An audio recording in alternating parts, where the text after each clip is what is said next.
매국노예요. 더 이상 국가 자원을 팔아먹을 방도가 없으니까 이제는 국가 자체를 팔아버린 겁니다. 고종 정권의 정치 시스템 그리고 현재 대한민국의 정치 시스템 굉장히 유사합니다.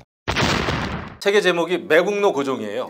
왜죠? 진짜 매국노인가요? 고종이 이때까지 우리들이 알고 있기로 무능하기는 했지 매국은 아니다. 거기까지는 사람들이 알고 있는 사람들이 굉장히 많습니다. 우리가 나라를 팔아먹었다 그랬을 때 보통 생각나는 게 을사조약입니다.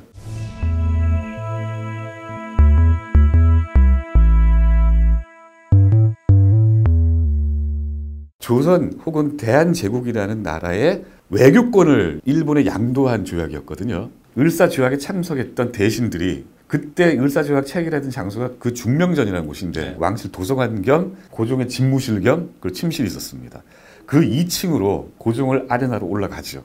그 전에 어떤 대화가 있었냐면 몇몇 대신들이 그 이토 대사가 가지고 온 초안에 이러이러한 게 빠져 있으니 이런 걸 채워 넣겠습니다. 그리고 황실 보존이라는 게 없으니 이것도 넣겠습니다. 어떻겠습니까? 했더니 고종이 그거 좋은 이야기다. 그걸 꼭 집어넣도록 하라.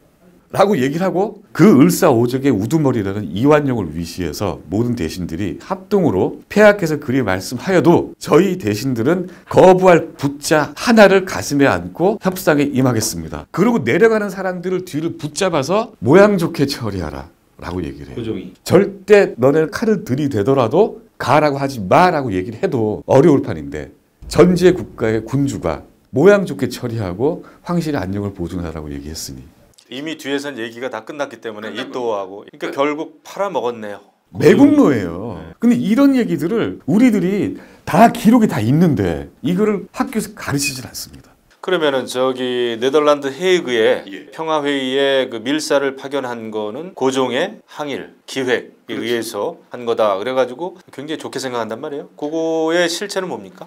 헤이그 밀사는 이런 거죠. 뭐냐면 이상설, 이준, 이위종 이 세 밀사가 가서 을사늑약의 부당함을 세계 만방에 알리고 조선의 자주 독립국임을 천명한 그런 사건이라고 우리들은 알고 있고 그거는 황명에 의해서 보내진 밀사라고 우리들은 다 알고 있습니다. 교과서에 그렇게 나왔잖아요. 그렇죠.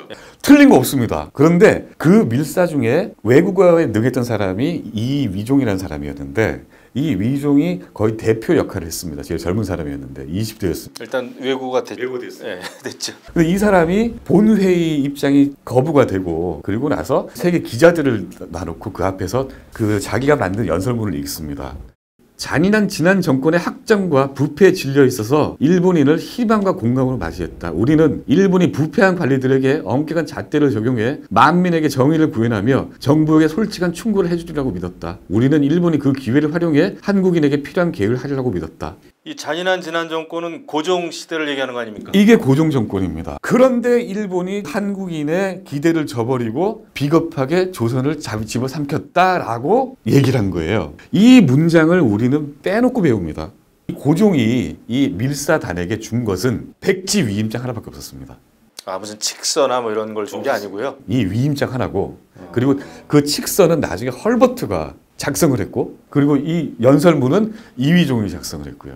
이 헤이그 밀사 파견이라는 사건에 고종이 적극적으로 개입한 흔적은 아무데도 없습니다. 뭐 총감독 이런 거 아니었나요? 전혀 없습니다. 연출 아니고. 그리고 고종은 자기는 절대 밀사를 보낸 적이 없다라고 부인을 해요. 아, 또 부인까지 했습니까? 그 부인한 사실도 저를 굉장히 불쾌하게 만듭니다. 이미 다 나라가 망가졌는데 망가진 판이면은 그럼 내가 보냈다. 당신이 잘못한 거 아니냐? 라고 한마디를 했어야 되는데 그 얘기도 안 하고 자기는 입을 닫아버립니다. 이거 내가 보낼 거다. 당신 부당하다. 그랬다면 그때는 아직 대한제국의 군사들이 남아있을 때였습니다. 그 군사들이 한바탕 뭔가를 할 수도 있었거든요. 그 고종도 나라를 이렇게 정말 팔아먹으면서 매국노의 그런 역할을 하면서도 본인은 책임을 안 지려고 했던 그 모습이 막 보인단 말이에요. 이 책에 보면 자기가 그랬다 그러지 말아라 막 이런 식으로. 그러니까 책임을 져야 되는 국정의 최고 책임자, 통수권자가 책임을 지지 않고 자꾸 누구 뒤에 숨고 도망가고 면피하려고 하고 떼우려고 하고 이러면은 안 된단 말이죠.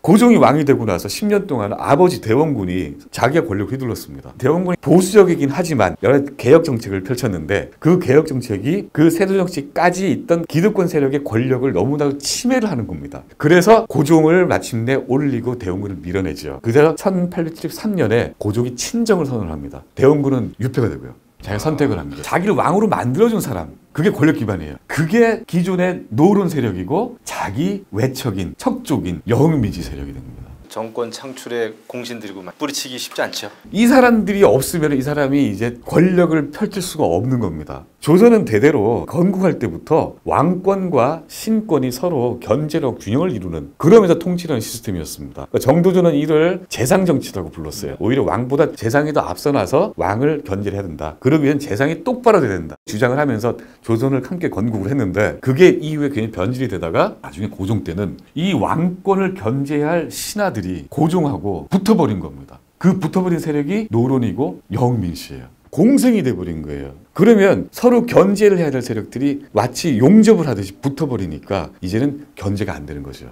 붙어버린 권력이 계속 국가 자원을 자기네들 위해서 사용을 하고 그리고 부패하고 마침내는 이 부패가 더 이상 국가 자원을 팔아먹을 방도가 없으니까 국가 자원이 남아있지 않으니까 이제는 국가 자체를 팔아버린 겁니다. 아무리 여당이라고 해가지고 청와대하고 이게 하나가 돼버리면 거수기 역할만 하고 이러면은 안 되는 거거든요. 요즘 세상 돌아가는 거하고 크게 뭐 다르지가 않은 것 같네요. 고종 정권의 통치 행위는 목적이 부국강병이 아니라 자기네들이 권력 자체였습니다.